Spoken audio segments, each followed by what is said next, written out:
Don't forget to like the video, share your thoughts in the comments, and subscribe to stay updated with our latest stories. The music was loud, the chatter lively, and the warm glow of the chandelier cast soft, flickering light over the room. It was one of those elegant but casual gatherings, just close friends, good food, and plenty of wine. My husband, Daniel, was across the room, deep in conversation with someone from work. I was near the fireplace, a half-full glass of Merlot in my hand, laughing at something my friend Lisa had just said. And then I felt it. A presence at my side, close but not intrusive. I turned slightly, expecting another friend or an acquaintance joining our conversation. Instead, I found myself face to face with Eric. Eric had been Daniel's friend for years, one of his closest. He was always polite, always charming in that effortless way, but we had never really shared more than passing small talk at gatherings like this. Tonight, though, there was something different about him. He leaned in, his voice low enough that only I could hear. "You have no idea, do you?" I blinked, caught off guard. "No idea about what?" I asked, trying to keep my tone light. His eyes held mine for a moment, studying my face as if debating whether to say more. Then he smiled, a small, knowing smile that sent a strange, unexpected ripple through me. "About the way people look at you, the way you carry yourself. You light up a room without even trying." I felt a warmth rise to my cheeks, and I laughed, brushing it off. "That's just the wine talking." But he shook his head. "No, it's not." There was something unsettling about the way he said it, not in a bad way, but in a way that made me suddenly hyper-aware of myself, of him, of the space between us. I hadn't felt something like that in years. Not since Daniel and I were younger. I glanced toward my husband. He was still engrossed in his conversation, unaware of the moment unfolding just a few feet away. Eric stepped back slightly, as if realizing he'd said too much. "I didn't mean to make you uncomfortable," he said, a slight chuckle in his voice. "I'm not uncomfortable," I said before I could stop myself. And that was the truth. I was surprised, yes, but there was something about the way he said it, about the quiet confidence in his voice, that stirred something in me, something I hadn't thought about in a long time. Lisa, oblivious to what had just passed between us, pulled me back into the conversation, and I forced myself to laugh at whatever joke she was telling. But my mind was elsewhere. What had just happened? Eric had never spoken to me like that before, never looked at me quite like that. And yet, I couldn't deny that it felt nice. I wasn't sure what to do with that realization. The party continued, and I tried to shake off the feeling. But no matter how many times I sipped my wine, how many times I laughed at a joke, or joined in a conversation, I kept feeling Eric's eyes on me. Not in a way that felt predatory or inappropriate, just present, attentive. At one point, I excused myself to step outside onto the patio for some fresh air. The night was cool, the distant hum of traffic barely reaching the quiet space. I leaned against the railing, taking a slow breath. "Are you okay?" I turned, and of course, it was Eric. I smiled, shaking my head. Just needed a break from all the noise. He nodded, stepping up beside me, his hands resting casually on the railing. "You seem different tonight." I glanced at him. Different how? He hesitated before answering. "Like you're remembering something you forgot about yourself." His words settled over me like a weight, and for a moment I couldn't find a response. Was I? I had been married for 20 years. I loved Daniel. He was a good man, a good husband. But somewhere along the way, Between raising kids, work, and the everyday routine of life, I had stopped feeling seen. Not in the way Eric had just seen me. And that realization was terrifying. Eric must have sensed my thoughts because he took a step back, giving me space. "I didn't mean to put you on the spot," he said softly. I think sometimes we all need to be reminded of who we are." I exhaled slowly, turning to face him fully. "And who do you think I am?" His eyes searched mine for a long moment before he smiled. "Someone worth noticing." A shiver ran through me, not from the cold, but from something deeper, something I couldn't quite name. Before I could respond, the door behind us opened, and Daniel's voice called out, "Hey, there you are. I was looking for you." I turned quickly, the moment between Eric and me vanishing in an instant. I smiled at my husband, my safe place, my anchor. Just getting some air.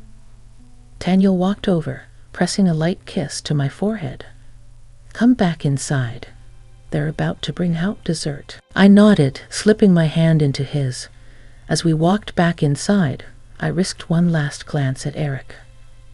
He was watching me, his expression unreadable. And in that moment, I knew this night wasn't over yet. The party had shifted by the time Daniel and I returned inside. Dessert had arrived, and people had gathered around the large, opulent table that had been set up in the center of the room. The sweet scent of chocolate and vanilla filled the air, mixing with the lingering notes of wine and candlelight. Laughter echoed through the space as people indulged in slices of cake and shared stories. But the warmth of the gathering did little to shake the strange energy that had settled between me and Eric.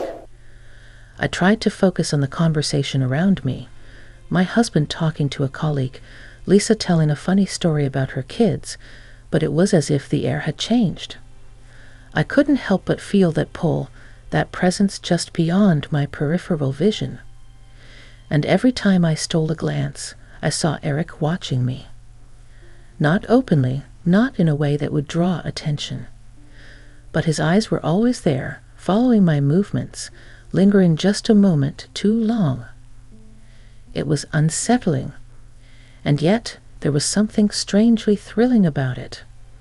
I excused myself to the bathroom, hoping to clear my head. The sound of my heels clicking against the hardwood floor echoed in the empty hallway as I made my way down the quiet corridor. I closed the door behind me and leaned against it for a moment, pressing my palms against the cool wood. What was happening? It wasn't just the words he'd said earlier, or the way he'd leaned in close to me in that quiet corner of the room. It was this feeling I couldn't shake, the tension that had settled in the air between us, as if some unspoken connection had been made. I hadn't felt something like that in a long time. I couldn't explain it. It was like I was suddenly seeing myself through someone else's eyes, and not just anyone's. Eric's eyes. It was a strange, heady mix of validation and confusion. I had spent years in my marriage, in my routine, and had all but forgotten what it felt like to be seen in such a way. To be noticed, not just for what I did, but for who I was. I shook my head, trying to clear the thoughts from my mind. This wasn't like me. I was married. I loved Daniel. But why did it feel like something was stirring deep within me? When I stepped out of the bathroom, I ran into Eric. He was leaning against the wall, as if waiting for me. His posture was relaxed, but his eyes were focused, intense. I took a breath, about to walk past him, but he stepped forward just a little, enough to block my path. "Hey," he said softly. "You okay?" I hesitated, my heart beating a little faster than usual.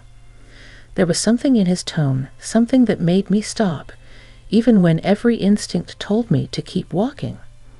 "I'm fine," I replied, forcing a smile. "Just needed a moment." He didn't move, didn't break his gaze. "You don't have to pretend with me, you know." The words hung in the air between us, thick and charged. I could feel the heat of the conversation, the weight of it pressing against me, but I didn't know how to respond. "Eric," I started, but I wasn't sure what I wanted to say. "I've known you for years, Sarah," he said, his voice low. "And I don't think I've ever seen you this alive." His words hit me harder than I expected. Alive. Had I really become so lost in the daily grind, in being a wife, a mother, a friend, that I had forgotten what it felt like to simply be?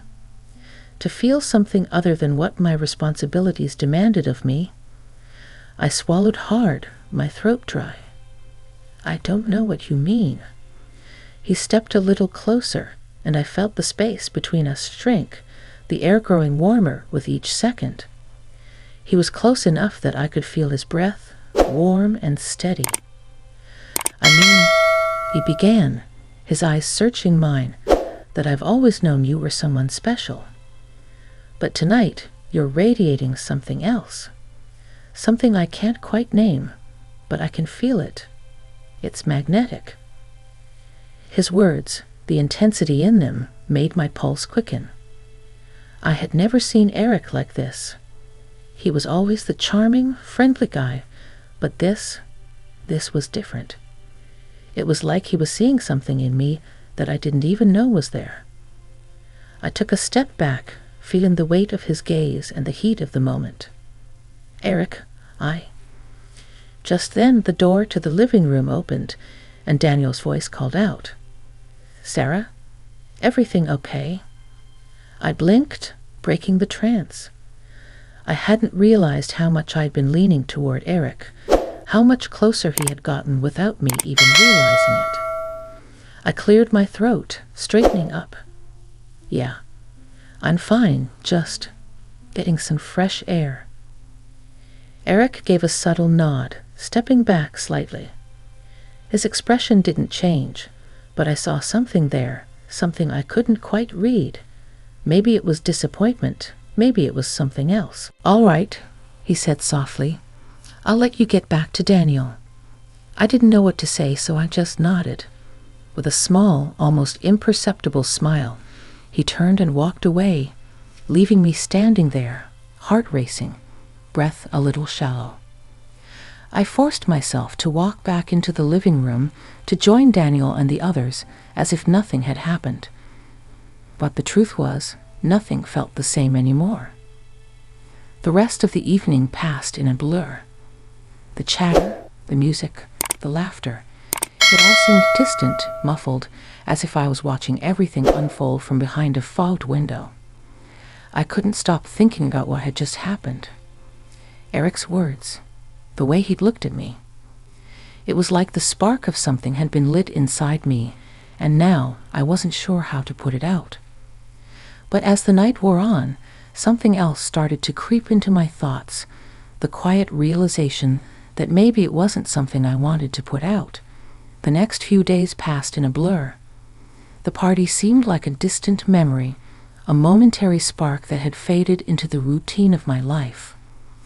I tried to shake off the strange pull I felt after that night, to go back to the familiarity of my marriage, to my life as it had been before Eric's words and that unsettling look.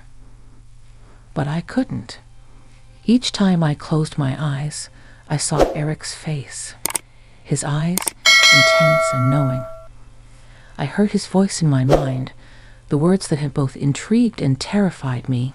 "You're radiating something else, something magnetic." I couldn't escape it. It was as if a part of me had awakened, something I hadn't felt in years, something I hadn't even known was missing.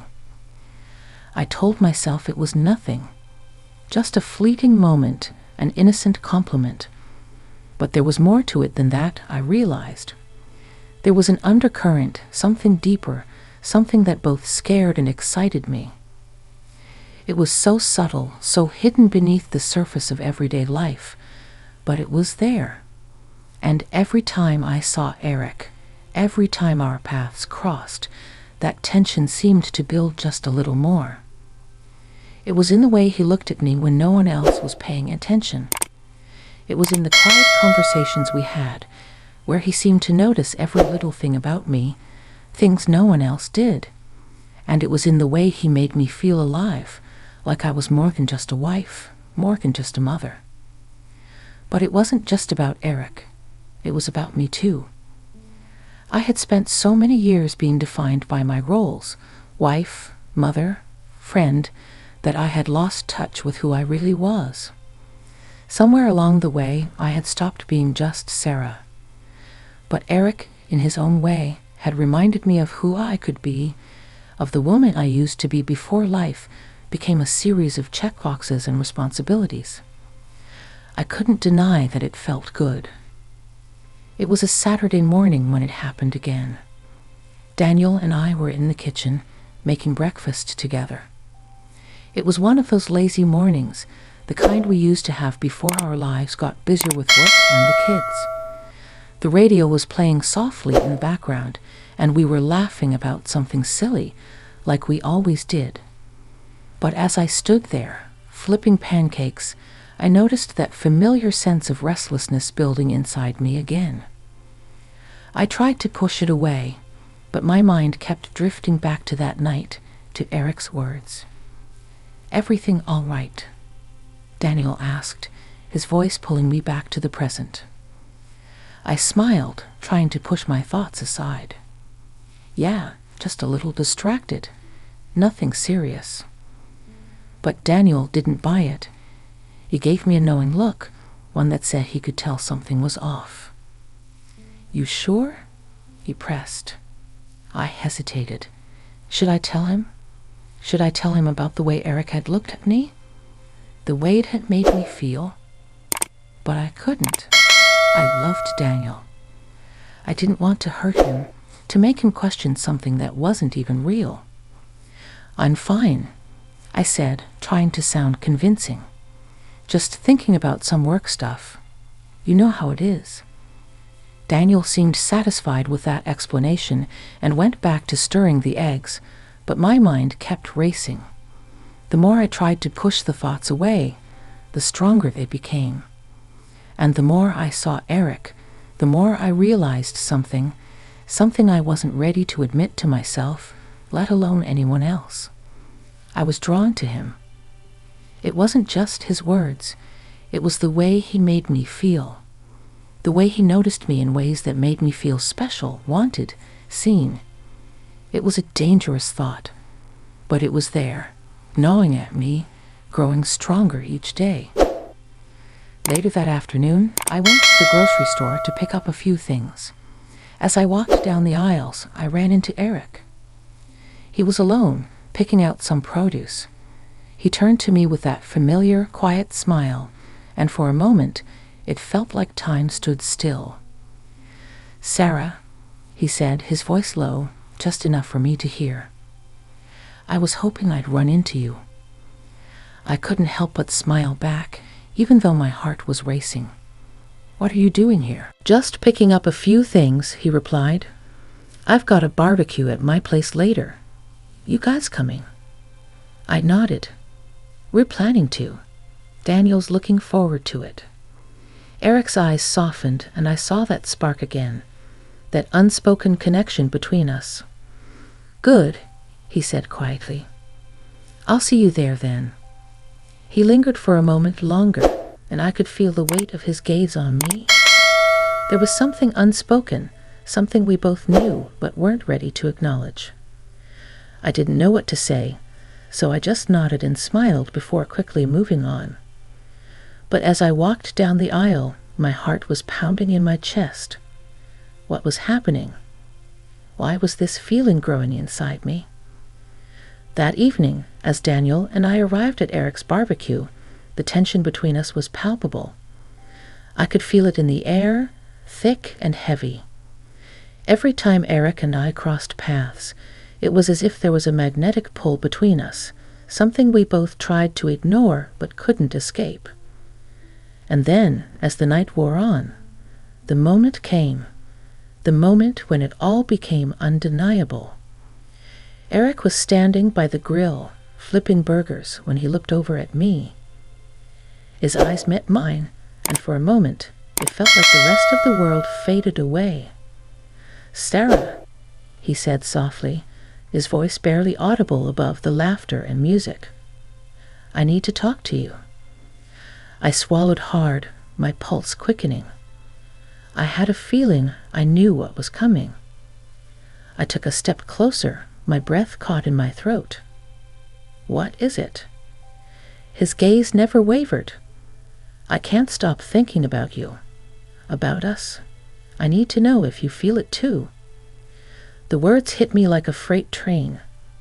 The world around me blurred, and for a moment, all I could hear was the pounding of my own heart. Did I feel it? I didn't know. But in that moment, I couldn't deny that I did. The weight of Eric's words hung in the air, thick and charged, like the calm before a storm. I stood there, frozen, the noise of the party around me seeming to fade away as I processed what had just been said. Did I feel it too? The question echoed in my mind like a broken record, refusing to let go. For a moment, I was paralyzed, caught in the complexity of it all. The suddenness of Eric's confession, the tenderness in his voice, the heat in his gaze. And then, just as quickly, doubt crept in. I glanced around, looking for some distraction, anything to break the tension. But the faces of friends and family continued to laugh and mingle, oblivious to the storm that was brewing in my chest. Daniel was somewhere across the yard, chatting with a neighbor, unaware of the turmoil unfolding between Eric and me. "I didn't mean to make you uncomfortable." Eric's voice broke through my thoughts, low and regretful. He stopped himself, shaking his head. "I didn't want to ruin things, but I had to know if you felt the same." I swallowed hard. "Eric, Before I could finish, he took a small step back, his face softening with understanding. "I'm sorry, Sarah. I shouldn't have said anything. It's just, when I'm around you, I can't help but feel something. I thought maybe you felt it too." His voice was a quiet whisper now, a mix of vulnerability and raw honesty. I could see the conflict in his eyes, the struggle between what was right and what his heart desired. And in that moment, I realized something that shook me to my core. This wasn't just about Eric anymore. It was about me, my feelings, my choices. For years, I had been so caught up in what I was supposed to do, who I was supposed to be, that I had forgotten to listen to my own heart. The roles of wife and mother had consumed me, and I had let them define me. But now, standing in front of Eric, I felt something stirring deep within me, a longing I had buried long ago. I took a deep breath, steadying myself before speaking. "I don't know what to say," I admitted, my voice trembling slightly. "I love Daniel. I do. But you make me feel seen, in a way I haven't felt in years." Eric's expression softened, his gaze searching mine, as though he was looking for an answer in my eyes. "I get it. I never wanted to complicate your life, Sarah. But you deserve to feel alive, to feel wanted. You've been so strong for so long for everyone else. But what about you? What do you want?" The question hung between us, raw and unspoken. What did I want? I had spent so many years being what everyone needed me to be that I didn't even know how to answer. But I knew one thing. This moment was mine. The choice was mine. "I need to think," I said, my voice steady but uncertain. "I need to figure out what this all means." Eric nodded, stepping back a little, his face respectful. "Take your time. I won't pressure you, Sarah. I just needed you to know." With that, he turned and walked back toward the grill, leaving me standing there, heart racing, mind spinning. I watched him for a long moment, his broad back turned toward me, as the realization of what had just happened sank in. Later that evening, as Daniel and I left the party, I kept replaying the conversation in my mind. The words, the unspoken tension, the raw, real feeling that had sparked between me and Eric, and the question that I still couldn't answer. What now? Back at home, I slipped into bed beside Daniel, the warmth of his body next to mine a stark contrast to the cool, restless thoughts swirling in my head. He wrapped an arm around me, pulling me close, but I couldn't fully settle into the comfort of his touch. My mind was elsewhere, caught in the aftermath of everything that had happened. "Everything okay?" Daniel murmured, his voice soft with concern. I nodded, forcing a smile. "Yeah, just a little tired." He kissed my forehead, a gesture of affection that, in that moment, felt both comforting and distant. But I knew, deep down, that this was the crossroads. My life, my marriage, everything I thought I knew, was shifting. The road ahead was uncertain, but I couldn't ignore the path that had suddenly opened before me. The next few days passed in a blur, each moment feeling like a heavy step towards something I couldn't quite name. I went about my days, tending to the responsibilities of home and family, but beneath the surface, everything had changed. And then, finally, I found the courage to confront my feelings. I sat down with Daniel, my heart heavy in my chest. He deserved honesty. He deserved the truth. "Daniel," I began, my voice trembling slightly, "there's something I need to tell you." He looked up from his book, concern flickering in his eyes. "What's going on, Sarah?" I took a deep breath, gathering my thoughts. "I've been struggling with something I should have told you about sooner. Eric, he said something to me at the party, and it made me realize that I've been neglecting a part of myself, a part of me that's been buried for a long time." Daniel's expression softened, his brow furrowing slightly. "What did he say?" "He said he couldn't stop thinking about me," I admitted, my voice barely above a whisper. "And the truth is, I've been thinking about him too." There was a long silence. I could see the hurt in Daniel's eyes, but there was no anger, no bitterness, just pain. "I don't know what this means for us, Daniel," I continued, my voice shaking. "But I needed you to know." Daniel took a deep breath, exhaling slowly. "I understand, Sarah. I think I've seen this coming. Maybe not the specifics, but the distance between us. It's been there for a while." The words stung, but there was something in them that felt strangely freeing. I wasn't alone in this. "We've both been growing in different directions," Daniel said quietly. "Maybe it's time for us to figure out what that means." And in that moment, I knew what I had to do. It wasn't about Eric. It wasn't even about the fleeting spark that had ignited between us. It was about me, about finding myself again, about rediscovering who I was beyond the roles I had played for so long. As the days went on, I knew the path ahead wouldn't be easy. There would be difficult conversations, moments of doubt, and the need for growth and understanding. But I was ready. I was ready to reclaim my own journey, no matter where it led. And as for Eric, I didn't have the answers yet. But one thing was certain, the story wasn't over. The chapters were still being written, and whatever came next, I was going to face it with honesty and an open heart. Because sometimes you have to let go of the life you've known to embrace the life that's waiting for you.